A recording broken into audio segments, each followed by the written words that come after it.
अस्सलाम वालेकुम क्लास। आप सब लोगों को मेरी आवाज़ आ रही? मैंने जो है सबके माइक्स बंद किए हुए हैं, तो आप लोग मुझे मैसेज कर सकते हैं चैट कर पे, ज़ूम पे। मुझे मैसेज करके बताइए कि आप लोगों को मेरी आवाज़ आ रही है।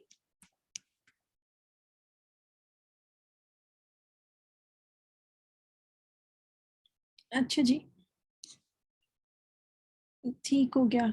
तो अब जो है ना, थैंक यू वेरी मच, मुझे पता चल गया आपको मेरी आवाज़ आ रही है। Thank you. अच्छा, तो हम जो है अब शुरू करते हैं आज का सेशन। सबसे इम्पोर्टेंट बात जो मैं सबसे पहले करना चाहती हूँ, मैं ये करना चाहती हूँ, जिसके बारे में मुझे बहुत सारे क्वेश्चंस भी आए थे लोगों से, वो ये था कि मतलब हम क्या कर रहे हैं, हम क्यों कर रहे हैं, हम क्यों इकट्ठे हुए हैं बेसिकली आज। सो अगर मैं आप लोगों को ये कहूँगी कि हम इसलिए इकट्ठे हुए हैं ताकि जो हमको एक ऐसा अर्निंग का सोर्स सीख सके कि जिसके बाद जाके जो है हम लोग बहुत ज़्यादा अमीर हो जाएंगे और बहुत ज़्यादा मतलब पैसे कमाने लग जाएंगे, तो ऐसा हो भी सकता है, लेकिन उसके लिए बहुत ज़्यादा मेहनत की ज़रूरत है। और मुझे पर्सनली ऐसा लगता है कि जब मैंने ये काम स्टार्ट किया था लाइक 2016 में, तो मुझे गाइडेंस देने वाला कोई भी नहीं था। Like I was on my own, मुझे कोई गाइड करने वाला नहीं था, मुझे कोई बताने वाला नहीं था कि अगर आप ये काम करना चाह रही हो तो आपको किधर जाना चाहिए, किस प्लेटफ़ॉर्म पे जाना चाहिए, कहाँ से इन्फॉर्मेशन निकालनी चाहिए, किस तरह का काम करना चाहिए। इवन ये कि क्लाइंट से किस तरह नेगोशिएट करना चाहिए, अपने रेट्स कैसे इम्प्रूव करवाने चाहिए, मुझे कुछ पता नहीं था। और तब तो ये था कि मतलब सोशल मीडिया भी इतना ज़्यादा फ़ेमस नहीं था पाकिस्तान में एटलीस्ट, और इतनी ज़्यादा ऐप्स भी नहीं थी जिस तरह आज है। इवन इतने ज़्यादा प्लेटफ़ॉर्म्स भी नहीं थे जिस तरह आज है। तो मुझे ये होता था कि मुझे कुछ पता नहीं होता था, तो मैं इधर-उधर जाती थी डिफ़रेंट जगहों पे और ऑनलाइन पे ही बैठ के और ढूँढने की कोशिश करती थी, और मुझे नहीं समझ आती थी कि मैं क्या करूँ? बहुत ज़्यादा कन्फ्यूज़न थी, और इस सारी कन्फ्यूज़न में आप समझें कि 4-5 महीने मुझे कोई गिग नहीं मिली। और वो इतना डिसअपॉइंटिंग किस्म का टाइम था मेरी लाइफ का कि मुझे ऐसा फ़ील होता था कि लाइक मैं तो शायद कभी भी नहीं कर सकूँगी, और मैं कभी भी जो है मतलब राइटर नहीं बन सकूँगी। लेकिन अल्लाह के हुक्म से मुझे अपनी पहली गिग मिली, और पहली गिग ही जो मुझे मिली वो मुझे किताब लिखने की मिल गई कि आप बुक लिख दें। और वो ऐसा फ़ेज़ था मेरी लाइफ का कि जब मैंने नया-नया सीएसएस फ़ेल किया था अपना, और फ़ेल करने का रीज़न ये था कि मेरा इंग्लिश ऐसे ही फ़ेल हो गया था। सो बेसिकली मेरी इंग्लिश इतनी अच्छी नहीं थी। सो आई वाज़ कन्फ्यूज़्ड कि मैंने तभी अभी अपना इंग्लिश का पेपर फ़ेल किया है सीएसएस में, तो मैं बुक कैसे लिखूँगी? बट आई स्टार्टेड ऑन, और फिर मैंने बुक्स लिखी और बुक्स पे बुक्स लिखी बेसिकली। और अगर महीने में 30 दिन होते हैं तो मैं रोज़ाना की एक बुक लिखती थी 5000 वर्ड्स की, क्योंकि मेरा यही कॉन्ट्रैक्ट था कि आपने रोज़ की एक बुक देनी है 5000 वर्ड्स की। और मैंने उसमें काफ़ी गलतियाँ की। काफ़ी जगहों पे जो है मुझे मतलब मेरे पैसे कटे क्योंकि मुझे समझ नहीं आती थी, मैं कंटेंट गलत कर देती थी, मैं इंस्ट्रक्शंस फ़ॉलो नहीं करती थी, मैं प्लेजरिज़्म का ख़्याल नहीं कर पाती थी, क्योंकि सारे कॉन्सेप्ट्स मेरे लिए न्यू थे। मुझे तो पता ही नहीं था कि प्लेजरिज़्म क्या होता है, उससे पहले मेरी कोई ऐसी डिग्री नहीं थी जिसमें मैंने रिसर्च की हो, जिसमें मैंने थीसिस लिखा हो, तो मुझे कुछ पता हो कि ऑनलाइन जाके गूगल करके आप किस तरह से चीज़ें निकालते हैं, किस तरह से इन्फॉर्मेशन निकालते हैं, किस तरह से उसको अपने वर्ड्स में लिखते हैं। मेरे पास ये सारी इन्फॉर्मेशन मिसिंग थी। इस वज़ह से मैंने बहुत धक्के खाए, और सिर्फ़ यही नहीं बल्कि जब मतलब मैंने इतना कम पैसों पे काम किया क्योंकि मुझे पता ही नहीं था कि मेरी वर्थ क्या है एज़ अ राइटर, और जो बंदा मुझसे बुक लिखवा रहा है वो बेसिकली इस बुक से कितना अर्न करने वाला है। तो उस हिसाब से चूँकि मैं उसको बुक लिख के दे रही हूँ, तो उस हिसाब से मेरा कितना शेयर बनता है उस अर्निंग में, मुझे मेरे पास एक कॉन्सेप्ट ही नहीं था। तो इन सारी चीज़ों की में से जब मैं गुज़री, फिर आहिस्ता-आहिस्ता ओवर द टाइम लाइक 2-3 साल के बाद में मेरे बहुत अच्छे रेट्स हो गए, मेरा बहुत अच्छा करियर बन गया बेसिकली, और मैंने बहुत आसानी के साथ काम करना स्टार्ट कर दिया। फिर अभी रिसेंटली फिर एक इश्यू मेरे साथ ये हुआ कि मैं आहिस्ता-आहिस्ता ओवर द टाइम एक फ़ॉर्म ऑफ राइटिंग की तरफ आ गई, जिसके बारे में हम अभी डिस्कस करेंगे, जिसको एकेडमिक राइटिंग कहते हैं। उसमें बेसिकली मैं लाइक दूसरे स्टूडेंट्स के लिए थीसिस लिख रही थी, उनके असाइनमेंट्स करके दे रही थी इंटरनेशनल यूनिवर्सिटीज़ में। लाइक अमेरिकन यूनिवर्सिटीज़ में या ऑस्ट्रेलियन यूनिवर्सिटीज़ के जो स्टूडेंट्स होते थे, उन लोगों को असाइनमेंट्स मिलती थी और वो लोग खुद करने की बजाय उसको ऑनलाइन डाल देते थे और कहते थे कि आप हमें करके दे दें, तो हम आपको पैसे दे देंगे। मुझे वो आसान लगता था, ईज़ी मनी थी, तो मैंने वो करना स्टार्ट कर दिया। बट रिसेंटली तो नहीं, like about a year ago मुझे जो है इस बात का रियलाइज़ेशन हुआ कि मुझे ये काम नहीं करके देना चाहिए, क्योंकि ये चीटिंग है, और बेसिकली मैं लोगों को हेल्प कर रही हूँ चीट करने में, उनके असाइनमेंट्स पे नंबर दिलाने में। इवन कुछ लोग ऐसे थे जो जॉब्स कर रहे थे, और उन्होंने मुझे बेसिकली कहा कि आप हमारे लिए ये ऑनलाइन कोर्स पढ़ें, इस ऑनलाइन कोर्स की सारी असाइनमेंट्स करें, इस ऑनलाइन कोर्स के सारे क्विज़ेज़ दें, और इसका सर्टिफिकेट मिलेगा जो उनके नाम पे इशू होगा क्योंकि उन्होंने उस पर एनरोल किया होगा।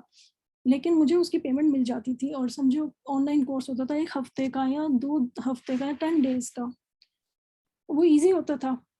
तो मैं जो थी कर रही थी और मुझे उसके लाइक 40,000 रुपीज़ मिल जाते थे या 50,000 रुपीज़ मिल जाते थे और मैं वैसे अच्छा स्टूडेंट हूँ, तो मैं जो थी लाइक थी। सो बेसिकली अगर मैं उनको कोर्स करके दे रही हूँ तो मैं उनको 100 में 97, 100 में से 98 मार्क्स लेके दे देती थी।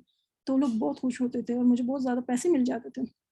लेकिन वही बात है कि ये सब चीटिंग है और ये सब काम हमें नहीं करने चाहिए, लेकिन हमें पता ही नहीं होता। तो इस वजह से जो है ना,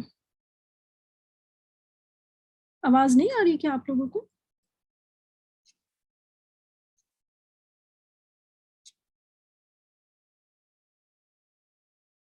आप लोगों में से कोई मुझे बताएगा आप लोगों को मेरी आवाज़ आ रही? ओके, ये मैसेज किया हुआ था इकरा ने, उनको मेरी आवाज़ नहीं आ रही है और रेबल को भी मेरी आवाज़ नहीं आ रही। ओके, रेबल को मेरी आवाज़ आ गई है और इकरा आप भी मुझे बताओ आपको मेरी आवाज़ आ गई?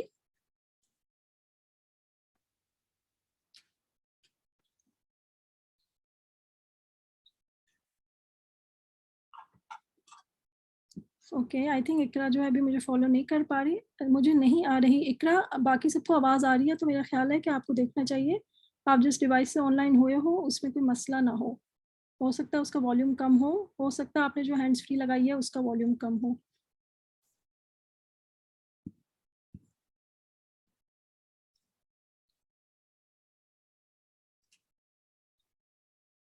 ओके, मैं बाकियों के साथ कंटिन्यू कर लेती हूँ इकरा।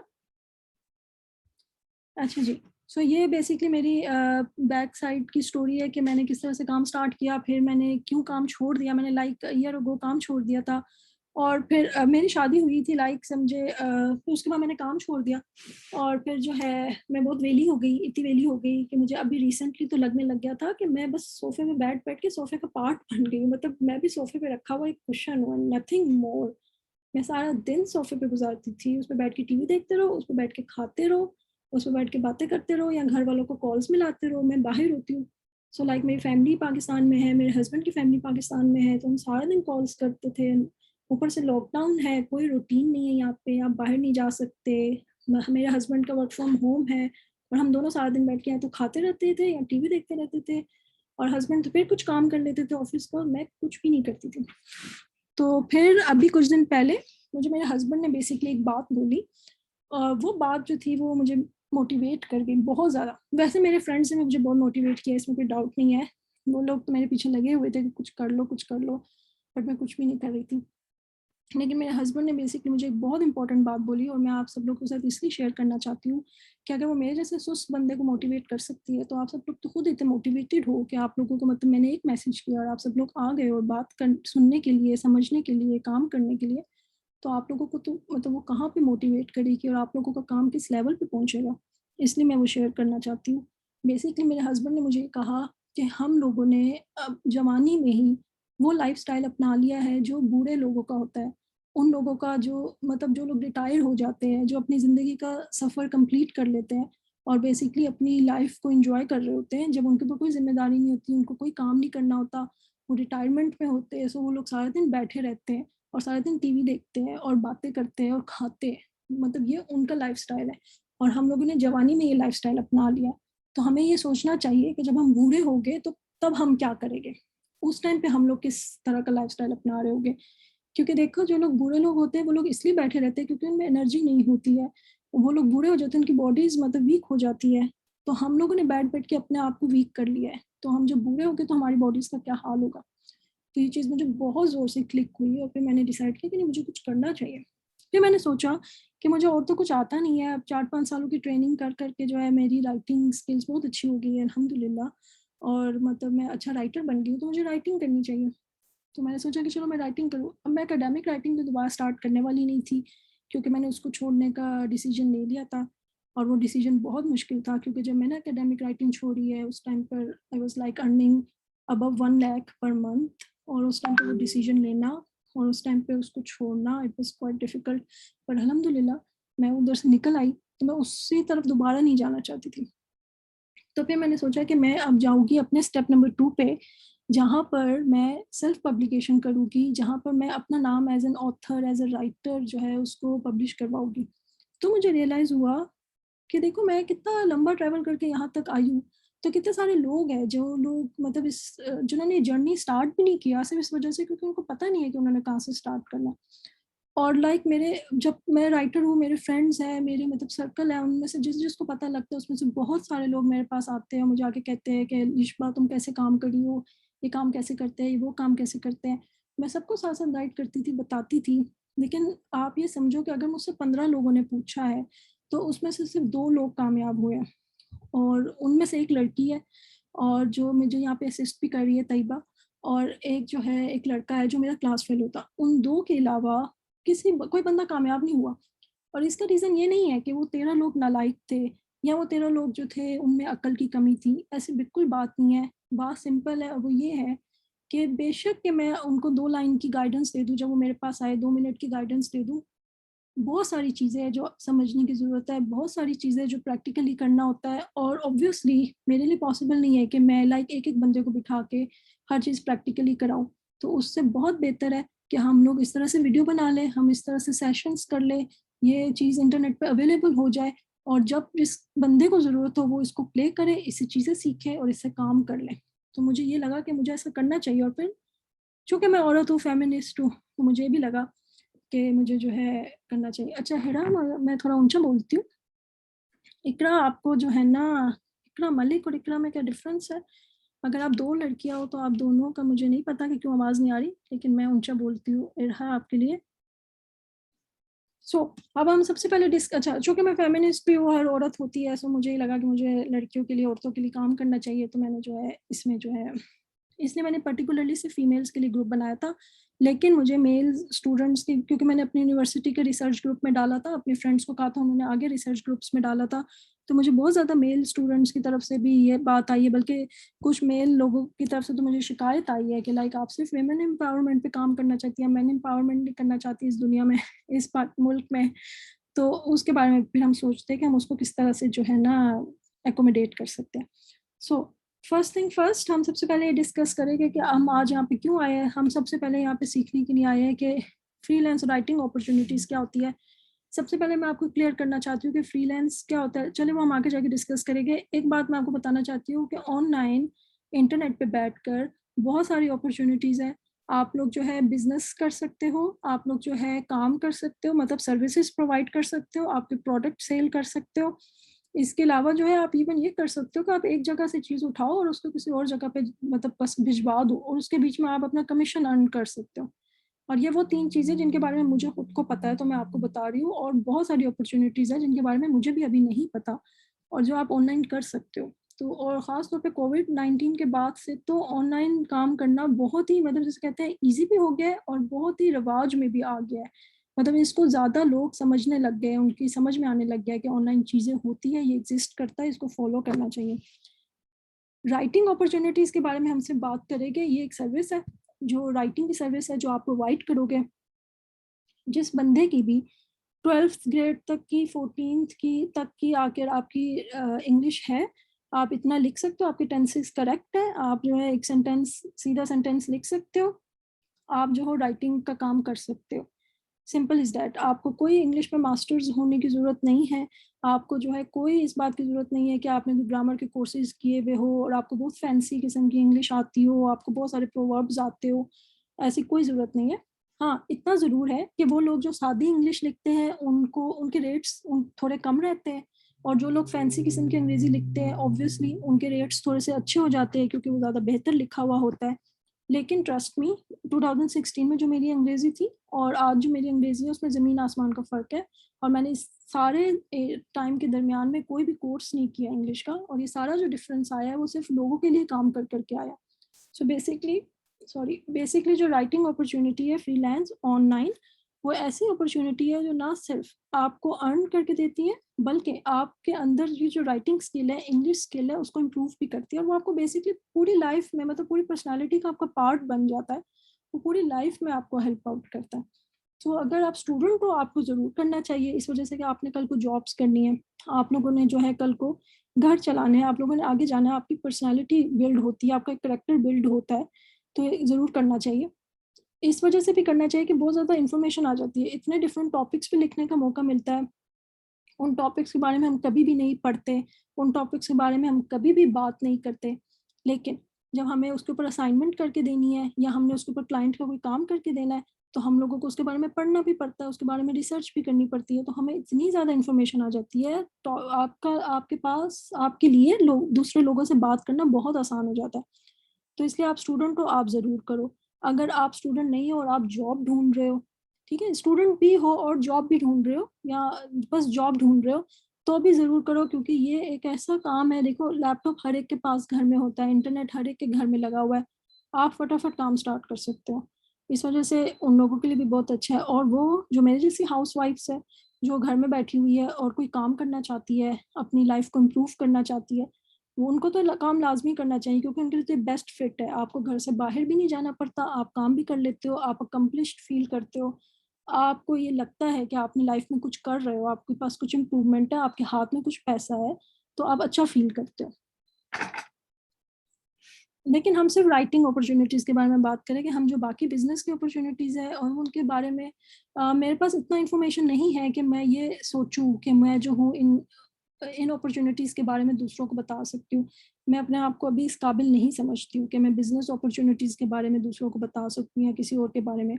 बट अल्हम्दुलिल्लाह राइटिंग के बारे में मैं बता सकती हूँ, तो हम राइटिंग के बारे में बात करेंगे। अच्छा, इसका एक और पर्पस जो है वो ये है, to establish a home based earning setup for females. आप घर में बैठ के काम करो, ताकि आपको बाहर ना जाना पड़े, आप घर की ज़िम्मेदारियाँ भी पूरी कर लो और टेंशन भी ना हो कि अब मुझे बाहर जाना है, घर का क्या होगा, बच्चों का क्या होगा, खाने का क्या होगा, तो ये टेंशन भी ना हो। राइटिंग स्किल्स इम्प्रूव हो जाती है, पूरी लाइफ़ ये चीज़ आपके काम आती है। लोग आते हैं, मतलब मेरे साथ ये बहुत नॉर्मल है, जब मैं पाकिस्तान में होती हूँ, यहाँ पे तो इतने लोग नहीं है मेरे इर्द-गिर्द, पर पाकिस्तान में मेरे लिए बहुत नॉर्मल है कि कोई मुझसे पूछता है फलानी चीज़ की स्पेलिंग बताओ या फलाने का कोई सिनोनिम बता दो, इस लफ्ज़ की अंग्रेज़ी बता दो, मतलब बहुत कॉमन है। आपकी राइटिंग स्किल्स तो अच्छी होती है, आपकी इंग्लिश बहुत इम्प्रूव हो जाती है। रिसर्च स्किल्स इम्प्रूव हो जाती है। कुछ अर्सा पहले तक मुझे लगता था कि रिसर्च स्किल्स तो उन लोगों को चाहिए होती होगी जो रिसर्च करते हैं। मतलब बाकियों को क्या ज़रूरत है रिसर्च स्किल्स की? लेकिन ऑनेस्टली स्पीकिंग बहुत ज़रूरत है आजकल के ज़माने में, जब पूरा का पूरा ज़माना जो है वो बेसिकली गूगल पे जा चुका है। तो आप लोग बजाए इसके कि आप हर छोटी-छोटी बात जो है जाके किसी से पूछें कि ये क्या होता है, वो क्या होता है, आप सिंपली जो है उसको गूगल करो। लेकिन गूगल करने का भी एक तरीका है, रिसर्च करने का भी एक तरीका है कि आपको जो मीनिंग चाहिए, आप जो मायने ढूँढना चाहते हो, वो किस तरह से निकलेगा, उसको निकालने का भी एक तरीका है। अदरवाइज़ गूगल, मतलब अगर आपको बुखार है और आप गूगल पे डालो तो वो आपको ये एंड अप होता है आपका कि या खुदा ना खास्ता कैंसर हो गया। क्योंकि गूगल पे हर तरह की इन्फॉर्मेशन पड़ी होती है, लेकिन उसमें से अपने काम की इन्फॉर्मेशन निकालना ये रिसर्च स्किल है, और ये मुझे आने में काफ़ी टाइम लगा था। और इस वजह से अच्छी खासी ख्वारी होती है राइटिंग जॉब्स में, तो इस वजह से इसको हम इम्प्रूव करेंगे। और ऑब्वियसली हम सब चाहते हैं कि हमारा करियर हो, तो वो भी फ्रीलांस करियर क्यों ना हो, क्योंकि आजकल तो वैसे भी ऑनलाइन चीज़ों का ज़माना है।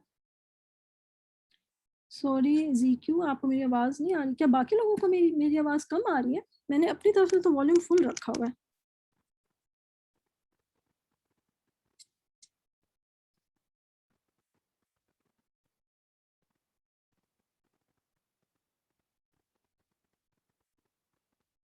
ओके ज़ीक्यू बेटर हो गया, थैंक यू रेबेल। ओके, हम ये कर क्यों रहे हैं? देखिए बहुत इम्पोर्टेंट है, आप लाइफ में कुछ भी करने लगे हैं, आप हमेशा अपने आप से क्वेश्चन करें कि मैं क्या कर रहा हूँ, मतलब व्हाट एम आई डूइंग, और मैं क्यों कर रहा हूँ, why am I doing it. जब आपके पास इन चीज़ों के आंसर्स होते हैं ना, सॉरी मुबीन, कोई बेहतर हुई है मेरी आवाज़? Let me connect my hands free, शायद उससे बेहतर हो जाए।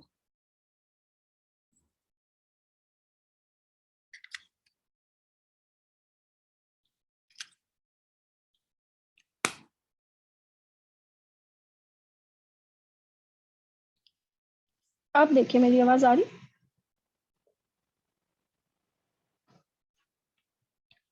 ओके, सो आप बेसिकली अपने से हमेशा अपने आप से क्वेश्चन करो कि मैं क्या कर रहा हूँ, मैं क्यों कर रहा हूँ। तो इस वजह से ठीक है नादे अली, थैंक यू। सो हमने क्वेश्चन हमने अभी ये डिस्कस कर लिया कि हम क्या करने वाले हैं। हम बेसिकली ऑनलाइन कर लें या फ्रीलांस कर लें, हम राइटिंग अपॉर्चुनिटीज़ के बारे में बात करने वाले हैं कि आप घर में बैठ के कैसे लिख कर जो है अपना करियर बना सकते हो, और अपनी एक आमदनी क्रिएट कर सकते हो, और उससे बहुत सारी राइटिंग की स्किल्स, रिसर्च की skill, character building, personality building आप उसके थ्रू कर सकते हो। और हम ये कर क्यों रहे हैं, मेरा एक ये क्वेश्चन भी है कि क्यों कर रहे हैं।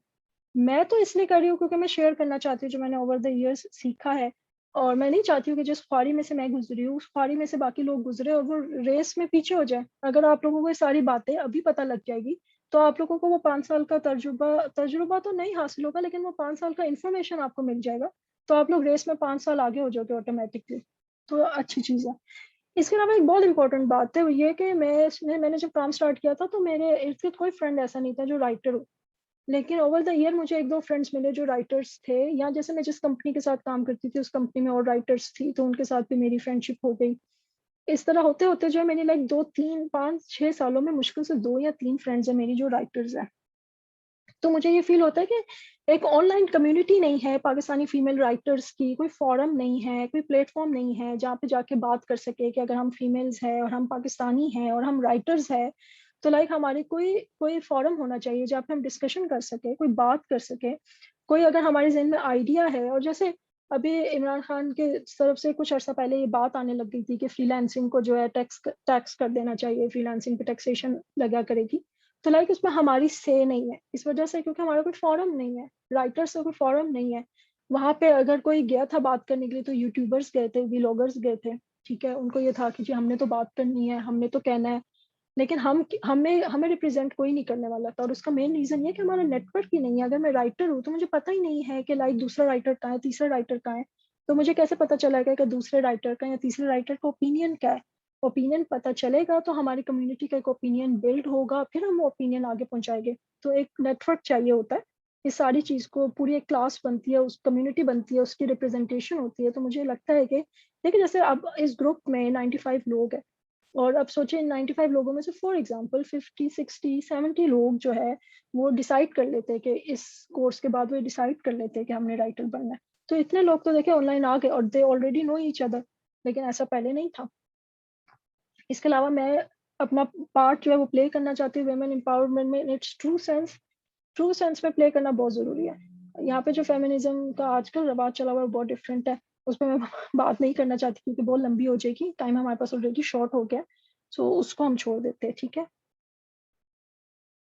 अच्छा, जब मैं सोच रही थी कि किस तरह से इंफॉर्मेशन में शेयर करूँगी, किस लेवल्स पे क्या करूँगी, तो मुझे रियलाइज हुआ कि हमारी जो वर्कशॉप्स होगी, आप इनको वर्कशॉप्स कह लो, सेशंस कह लो, कोर्स कह लो, क्लास कह लो, योर चॉइस। अच्छा, इस पे जो है बेसिकली इसके 3 लेवल्स हो गए। पहला लेवल जो है वो बिगिनर्स का लेवल होगा, दूसरा इंटरमीडिएट का, तीसरा एडवांस लेवल होगा। और आज हम लोग बिगिनर्स लेवल के फर्स्ट सेशन या फर्स्ट क्लास या फर्स्ट वर्कशॉप लेने वाले। बिगिनर लेवल में बेसिकली हम 3 चीजें पढ़ेंगे। जो सबसे पहली चीज है वो ये, जिस पर काफी ज्यादा हिस्सा हमने ऑलरेडी डिस्कस कर लिया है कि फ्रीलांस राइटिंग अपॉर्चुनिटीज होती क्या है। इसके आगे मैंने थ्योरेटिकल इसलिए लिखा हुआ है क्योंकि ये सारा का सारा थ्योरी बेस्ड होगा। इसके आज का जो लेक्चर है इसमें बस बातें हैं जो मोस्टली मैं करूँगी क्योंकि आप सबके माइक्स मैंने बंद किए हुए हैं, सो आप लोग नहीं बोल सकते हो। मैं बोलूंगी तो आप सुनोगे, तो ये सारा थ्योरी है। लेकिन नेक्स्ट सेशन से हमारा नेक्स्ट सेशन भी टेक्निकल है, उससे अगला सेशन भी, मतलब आगे जो जितने भी सेशन है वो सब टेक्निकल है। टेक्निकल सेशंस में हम आपस में मैं बोलेंगे भी, बात भी करेंगे, मसले भी सॉल्व करेंगे, प्रॉब्लम को आइडेंटिफाई भी करेंगे और प्रॉब्लम्स को सॉल्व भी करेंगे। हमारा जो सबसे मेन चीज़ है वो ये कि राइटिंग अपॉर्चुनिटीज होती क्या है। मैं पहले इसके बारे में ज़्यादा बात नहीं करने वाली थी, लेकिन मैंने इसके ऊपर पूरा एक सेशन इसलिए रखा क्योंकि बहुत सारे लोगों ने मुझे जो है अलग से ग्रुप से बाहर मैसेजेस किए। उन्होंने मुझसे पूछा कि फ्रीलांस आप मतलब आप किस चीज़ के बारे में बात करना चाहती है, ये होता क्या है, ये क्या है, हमें मतलब बताए, हमें एक्सप्लेन करें। तो मुझे लगा कि मुझे इसको जो एक बेस प्रोवाइड करनी चाहिए कि हम क्या कर रहे हैं, तो इसलिए मैंने इसके बारे में डिस्कशन की। दूसरा ये कि इन अपॉर्चुनिटीज को लेना कैसे है। एक देखिए, एक अपॉर्चुनिटी होती है कि आपको सबसे पहले पता चले कि ये अपॉर्चुनिटी है, फिर आपके माइंड में जहन में ये चीज क्लियर होनी चाहिए कि मैंने इस अपॉर्चुनिटी को हासिल कैसे करना है। तो how to take this opportunities है टेक्निकल रीजन होगा, इसमें काफी सारी टेक्निकल चीजें हैं। थर्ड ये है कि अब आपको अपॉर्चुनिटी मिल गई है, ठीक है, अब वो आपके हाथ में है। अब क्वेश्चन ये है कि आप इसको परफॉर्म कैसे करोगे, आपने इसको किस तरह से पूरा करना है, और आपने इसको अच्छे तरीके से पूरा करना है ताकि आपको नेक्स्ट अपॉर्चुनिटी मिले, फेल नहीं होना। तो इसमें हम इसके बारे में डिस्कस करेंगे। तो हमारा जो ये पूरा ग्रुप बना है, और ये सारा जो है ये बिगनर्स के इर्द गिर्द ही घूमे फिरेगा, इस वजह से क्योंकि बहुत सारी इन्फॉर्मेशन है जो भी बिगनर्स को मिले और वो मतलब उसको जज कर सके, उसको जो है आगे की लाइफ में यूज कर सके, वो मतलब उसका पहले टेस्ट होना चाहिए। वो हो जाएगा, फिर हम इंटरमीडिएट लेवल पे जाएंगे, फिर हम एडवांस में जाएंगे। और इंटरमीडिएट में मैंने रफली जो दो आइडियाज लिखे थे वो ये कि राइटिंग स्किल्स के एडवांसमेंट के बारे में बात होगी, और प्लेटफॉर्म्स जहाँ से आपको ये अपॉर्चुनिटीज मिलती है। सेकंड वाला जो पॉइंट है उनमें कुछ प्लेटफॉर्म्स जो है वो बहुत बेसिक है, कुछ है जो पाकिस्तानी बेस्ड है, कुछ है जो इंटरनेशनल है। कुछ पे गिग्स हासिल करना, गिग्स का मतलब होता है छोटी सी जॉब, जो बस एक दफा एक प्रोजेक्ट कह लो आप, कि बस आपने इधर से लिया, इधर से पूरा किया, उधर से जमा करा दिया, तो गिग हो गई। और ऐसे ही समझो, एक फैंसी सा वर्ड है, हम बोलते रहते हैं। सो वो प्लेटफॉर्म्स होते हैं उन गिग्स को हासिल करने के लिए। कुछ प्लेटफॉर्म्स बेसिक है, वो हम बिगनर्स पे पढ़ लेंगे, कुछ जो है वो थोड़े से एडवांस है, वो हम इंटरमीडिएट पे पढ़ लेंगे। और एडवांस लेवल जो है वो सेल्फ पब्लिकेशन टेक्निक्स है, इसके ऊपर मैं खुद काम कर रही हूँ। मैं अब इस टाइम पे चाहती हूँ कि लोग मुझे सिर्फ मेरे फ्रेंड्स मुझे एज अ राइटर जानते हैं, बट मैं चाहती हूँ कि दुनिया मुझे एज अ राइटर जाने। तो लाइक मुझे अपने नाम से पब्लिकेशंस करनी है। मैं चाहती हूँ कि लाइक अगर मैंने एक बुक लिखी है तो मेरे नाम से हो, वो मेरे क्लाइंट के नाम से ना हो। आपको बात अजीब सी लगेगी कि अगर आपने बुक लिखी है तो आपके क्लाइंट के नाम से क्यों है? इसलिए क्योंकि वो इस पीपीटी की सबसे लास्ट स्लाइड है कि हम घोस्ट राइटर के तौर पे काम करते हैं। घोस्ट का मतलब होता है भूत, जो नजर नहीं आता, बेसिकली जो एग्जिस्ट करता है बस नजर नहीं आता। सो फ्रीलांस राइटिंग मोस्टली ऐसी होती है जो घोस्ट राइटिंग होती है। बेसिकली आप लोगों का काम करके देते हो, मगर उस पर आपका नाम नहीं आता, बल्कि उस क्लाइंट का नाम आता है जिसने आपको पैसे दिए होते हैं। जैसे फॉर एग्जाम्पल, मैंने किसी का थीसिस लिख के दिया, तो उस थीसिस पे उस बंदी का नाम आएगा, मेरा नाम नहीं आएगा। इसी तरह मैंने स्टार्ट में जो ई बुक्स लिखी, उस बंदे ने अमेजोन पे लगाई, सेल की, बहुत अच्छे पैसे कमाए, लेकिन वो उसके नाम से सेल हुई, उस पर मेरा नाम तो नहीं आएगा, क्योंकि मैं गोस्ट राइटर थी और एक कॉन्ट्रैक्ट करते हैं आप जब राइटिंग करते हैं। ठीक है, आज के सेशन में हम क्या पढ़ेंगे कि फ्रीलांसर कौन होता है, फिर हम पढ़ेंगे कि फ्रीलांस राइटिंग जॉब क्या होती है, फिर हम डिस्कस करेंगे कि various forms of writing, freelance writings क्या है। ये बहुत इंपॉर्टेंट है, क्योंकि हर तरह की राइटिंग को लिखने का डिफरेंट तरीका होता है, हर तरह की राइटिंग को अप्रोच करने का तरीका डिफरेंट होता है, हर तरह की राइटिंग के रेट्स भी डिफरेंट होते हैं। तो ये पता होना बहुत जरूरी है। और इसके अलावा गोस्ट एंड पब्लिश राइटर के बीच का डिफरेंस क्या होता है, इसको हम अभी पहले कर लेते हैं, क्योंकि हमने इस पर थोड़ी सी बात कर ली है। अब देखिए, पब्लिश राइटर वो होता है जो मैं बनना चाहती हूँ, वो राइटर जिसका नाम पब्लिश हुआ हो। मैंने एग्जाम्पल के तौर पे जो है, देखिए आपको ये एक वेबसाइट लगाई थी, इसको देख लेते हैं। स्क्रीन शेयर हो रही है मेरी?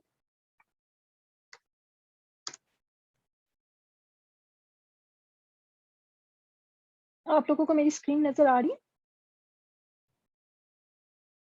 ठीक है, आपको ये प्रो पाकिस्तानी की नजर आ रही है वेबसाइट?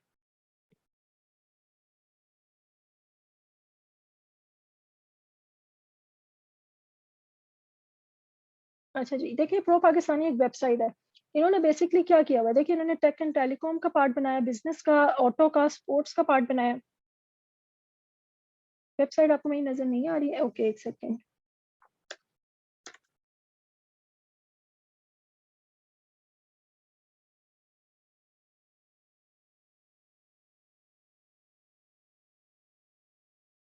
ओके, ये पिक्चर नजर आ रही है सबको?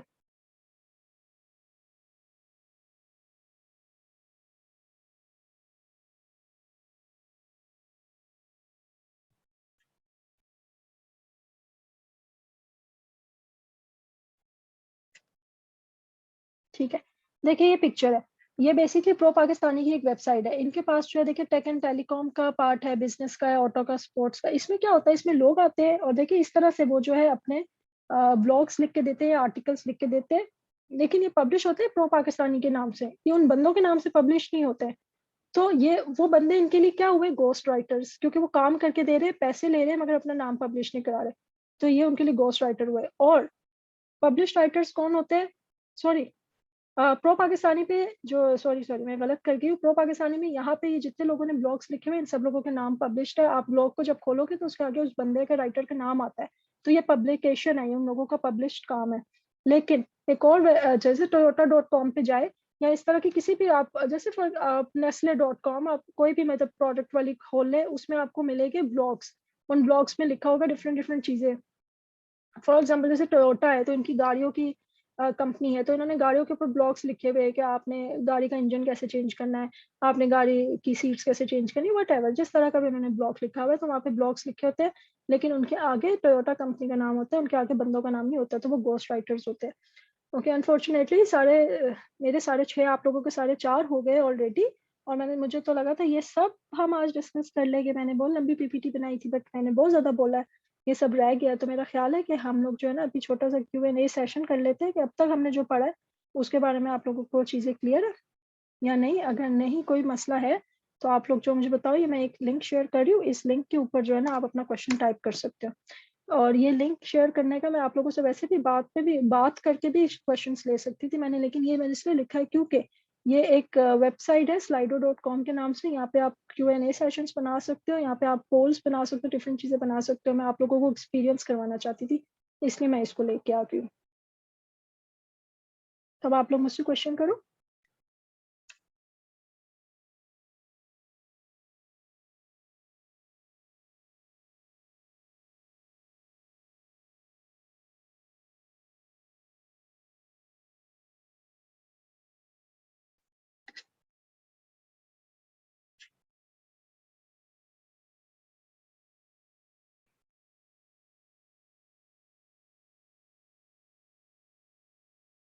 एक किसी ने मुझसे क्वेश्चन किया है कि क्या ये राइटिंग हमारी स्किल्स पे डिपेंड करती है। यस। जब मैंने स्टार्ट किया था मैं बिल्कुल भी अच्छा राइटर नहीं थी, मैं बहुत चपले मारती होती थी, मुझे कुछ नहीं आता था। तो मेरी कंपनी में बिल्कुल रिस्पेक्ट नहीं थी। इनफैक्ट जब मैंने स्टार्ट किया था, मैंने एक बंदे के साथ स्टार्ट किया था जो मुझे लगता था कि वो पाकिस्तानी है या देसी था, मतलब इंडियन होगा या पाकिस्तानी। और वो बंदा जो है वो बेसिकली मुझे कहता था आपने रोज की एक बुक लिखनी है। वो बुक होती थी 5,000 लफ्ज की और उसकी पेमेंट मुझे सिर्फ 1,000 रुपए मिलती थी। मतलब मैं 1 रुपए में 5 5 लफ्ज लिख के दे रही थी क्योंकि मुझे कुछ पता नहीं था। और बहुत डिफिकल्ट है एक दिन में 5,000 लफ्ज लिखना। मतलब एक्सपीरियंस राइटर होने के बाद भी आप नहीं लिख सकते, एक इनएक्सपीरियंस राइटर के लिए तो बहुत ही मुश्किल काम है। और उसने बेसिकली फ़ायदा उठाया मेरे, मैं थी जो कि लाइक स्टूडेंट थी, मेरी स्किल्स कुछ अच्छी हो गई, उसको फ़ायदा हुआ होगा उसके बिजनेस में। सो बेसिकली उसने जो है इस अपॉर्चुनिटी से उसका ज़्यादा फ़ायदा हुआ, मेरा नुकसान ज़्यादा हुआ। बट मुझे एक अच्छा एक्सपीरियंस हो गया जो मैं आज आप लोगों के साथ शेयर कर पा रही हूँ, आप लोगों को बता रही हूँ कैसे होशियार रहो। तो इस लिहाज से एक अच्छी बात है। लेकिन स्किल्स पे बहुत डिपेंड करता है फिर ओवर द टाइम, जैसे जैसे मेरी स्किल्स इंप्रूव होती गई, मुझे बात करनी आ गई, मुझे राइटिंग करनी आ गई, मुझे जो मुझे असाइनमेंट मिलती थी, जो मुझे काम मिलता था, मुझे उसे अप्रोच करना आ गया कि अगर मुझे ये गिग मिली है, मैंने इसको किस तरह से अप्रोच करना है, मैंने इसको किस तरह से कंप्लीट करना है ताकि क्लाइंट जो चाहता है वो क्लाइंट को मिल जाए। देखिए अगर आप चाहते हो कि आपका मतलब आज कुछ स्पाइसी खाना खाने को दिल चाह रहा है और आपने खाना ऑर्डर किया है और वो आपके मिजाज के मुताबिक स्पाइस उसमें आ गई है, मुझे एक बात करते हुए भूख लग गई है, एनीवेज अगर वो आ गई है तो मतलब आपका दिल खुश हो जाएगा। सेम क्लाइंट के साथ सिचुएशन है कि अगर आपने क्लाइंट को उसके मिजाज का काम करके दे दिया, वो खुश होगा और वो वापस आएगा, वो नेक्स्ट टाइम दोबारा आएगा और वो कंपनी को आके बोलेगा कि फलाने राइटर को ही मेरा काम दो। तो राइटिंग स्किल्स पे बहुत डिपेंड करता है आपका काम जो है। अच्छा, नेक्स्ट क्वेश्चन आया है हमारे पास कि if I am an expert in medicine should I only go for this. बिल्कुल भी नहीं। देखो मेरा जो बैकग्राउंड है वो लॉ का है, इकोनॉमिक्स का है, बट मैं एस्ट्रोनॉमी के ऊपर, एंथ्रोपोलॉजी के ऊपर असाइनमेंट्स कर करके लोगों को देती रही हूँ। मैं इलेक्ट्रिसिटी की पता नहीं किस किस चीज़ के ऊपर असाइनमेंट करके लोगों को देती रही हूँ। ये वाली जो बात है ये हम आगे जाके अगले सेशंस में डिस्कस करेंगे। इंफॉर्मेशन इंटरनेट पे पड़ी हुई है, आपके पास वो आंख होनी चाहिए कि आप इंटरनेट पे जाओ, वो इन्फॉर्मेशन उठाओ, उसको अपना बनाओ और उसको राइटर को, क्लाइंट को दे दो। अपना क्यों बनाना है? इसलिए क्योंकि प्लेजरिज्म का कॉन्सेप्ट आ जाता है। अगर आप वहीं से उठा के कॉपी पेस्ट करोगे तो लोग कहेंगे हमारा लिखा हुआ चोरी करते हो, गलत बात है। तो उसको आपको अपने बनाना होता है, मतलब अपने लफ्जों में लिखना होता है। तो वो स्किल है, वो हम इंशाल्लाह आगे सीखेंगे। कि यहाँ पे हम जो है मगरिब हो गई है। अच्छा, मेरी राइटिंग तो इतनी खास नहीं है, किसी ने मुझे लिखा है, कोई मसले की बात नहीं है यार बेटा, आप बिल्कुल टेंशन ना लो। आपको मैं प्रैक्टिस कराऊंगी, आपको मैं असाइनमेंट्स दूंगी, प्रोजेक्ट्स दूंगी, आप छोटे छोटे काम करो, आप लिखना सीखो, आपको खुद ही पता लग जाएगा, बिल्कुल टेंशन नहीं लेनी है। मैम मैं ये पूछना है, जो पोस्ट राइटर होते हैं वो कोई भी बुक लिखते हैं, वो किसी को लिख कर देते हो? गोस्ट राइटर आप कहना चाह रही हो? गोस्ट, GHOST, गोस्ट होता है ना भूत वाला, वो बोला था मैंने। अच्छा, लिखते हो, वो किसी को लिख कर देते हो, तो क्या उन्हें पब्लिश करवाने के पे करना पड़ता है? देखो होता क्या है कि एक बंदा है, वो आपसे आपके पास आएगा, वो कहेगा आप अपनी बुक दो, मैं ये टॉपिक है, ये चैप्टर्स, आप इस पे किताब लिख दो, आप उस पे किताब लिख के दे दोगे, वो किताब आपसे लेके जाएगा। और अगर वो आगे कि उसका कोई और क्लाइंट नहीं है तो वो अगर उसका कोई क्लाइंट है वो उसको दे देगा, अगर वो सेल्फ पब्लिकेशन करता है तो वो आगे जाएगा अमेजोन के ऊपर, किंडल के ऊपर, और एल्सवायर, इस किस्म के बहुत सारे पब्लिकेशन हाउसेज हैं जो ऑनलाइन है। आप उधर जाते हो, आप अपना मैन्यूस्क्रिप्ट जमा कराते हो, वो अप्रूव कर देते हैं, उसकी ऑनलाइन कॉपीज बिकती है। हर कॉपी के बिकने पर उस बंदे को पैसे मिलते हैं जिस बंदे ने अपने नाम से बुक पब्लिश की होती है। आपको पैसे एक ही दफा मिलेंगे जो आपने लिख के दिया, आपको हर कॉपी सेल होने पे पैसे नहीं मिलेंगे। तो इस वजह से घोस्ट राइटर होने में नुकसान है। लेकिन घोस्ट राइटर आप जब बनते हो तो आप काम सीखते हो, आपको लिखना आता है, आपको मार्केट का पता चलता है, आपको प्लेटफॉर्म्स का पता चलता है। ये सारी चीजें आप डायरेक्ट नहीं देखो, अगर उस बंदे को इन सब चीजों का पता होता तो उसको घोस्ट राइटर की जरूरत ना होती। तो पहले घोस्ट राइटर बनो, फिर पब्लिकेशन करना। मैम आपने कौन सी कंपनी के साथ काम किया था? मैंने बहुत सारी कंपनीज के साथ काम किया है। लाइक छोटे छोटे टाइम पीरियड के लिए भी काम करती थी, लंबा लंबा भी काम करती थी, बहुत ज्यादा के साथ काम किया है। और बहुत सारी कंपनीज है पाकिस्तान में, बहुत सारी कंपनीज का काम किया। गिग मिलने के लिए क्या जरूरी है? गिग मिलने के लिए सबसे ज्यादा इंपॉर्टेंट जरूरी बात है वो ये है कि आप अपना प्रपोजल ठीक लिखो। कुछ वेबसाइट्स ऐसी होती है जहाँ पे वो कहते हैं कि ये काम करके देना, आप बताओ कैसे करके दोगे। आपने 2 लाइन्स में लिख के देना होता है कि मैं ऐसे करके दूंगा। वो 2 लाइन्स मैटर करती है, उससे आपको गिग मिलती है। Incoming sessions kindly tell about the platforms. जी हाँ, बिल्कुल प्लेटफॉर्म्स के बारे में मैं आपको बताऊँ कि I apologize if I'm being so suggestive, but you give us assignments that improve our skills. इंशाल्लाह ज़रूर मैं assignments दूंगी ताकि skills सबकी बेहतर हो। और ये पहली बंदी है नूर, जिन्होंने अपना नाम लिखा। बाकी सारे अनोनिमस लिख रहे हो, हौसला करो, अपना नाम लिखा करो। ओके अच्छा मैम, फ्रीलांसिंग में इतना कंपटीशन है तो आप अपने आप को कैसे मनवा सकते हैं? काम करके। आप एक क्लास में जाते हो, क्लास में 30 स्टूडेंट्स होते हैं, वहाँ पे इतना कंपटीशन होता है, आप ये थोड़ी कहते हो कि मैं अपने आप को कैसे मनवाऊंगा। आप काम करते हो, आप पढ़ते हो, आप एग्जाम्स देते हो, तैयारी करते हो, पोजीशन लेते हो, दैट्स इट। काम करो। गिग का कॉन्सेप्ट थोड़ा और क्लियर कर दे। गिग का मतलब होता है छोटा सा प्रोजेक्ट, छोटी सी असाइनमेंट, छोटा सा काम, उसको कहते हैं गिग। ओके, और इसके साथ ही टाइम खत्म। ठीक है, जूम का सेशन अभी बंद हो जाएगा 1 मिनट में। ठीक है क्या? और जो है ना, मैं थोड़ी देर के लिए ग्रुप खोल दूंगी ताकि हम उसमें थोड़ी डिस्कशन कर सके लेटर आवर्स में, क्योंकि अभी मगरिब का टाइम है, डिनर का टाइम है इधर, तो मैं बिजी हूँ थोड़ी देर के लिए। तो उसके बाद हम वहाँ पे डिस्कशंस कर लेंगे। बल्कि मैं अभी खोल लेती हूँ ताकि आप लोग एक दूसरे को आंसर्स ना दिया करें, उससे कंफ्यूजन क्रिएट होती है। फालतू बातें ना करें क्योंकि उससे काम के मैसेजेस ऊपर चले जाते हैं। और उसमें क्वेश्चंस करें तो बेहतर है। ठीक है, और ये बताइएगा आज का सेशन कैसा लगा। मैंने वैसे आप लोगों से पोल लेना था लेकिन उसका टाइम नहीं रहा। इंशाल्लाह नेक्स्ट सेशंस में ले लेंगे। ठीक है, ओके, अल्लाह हाफिज।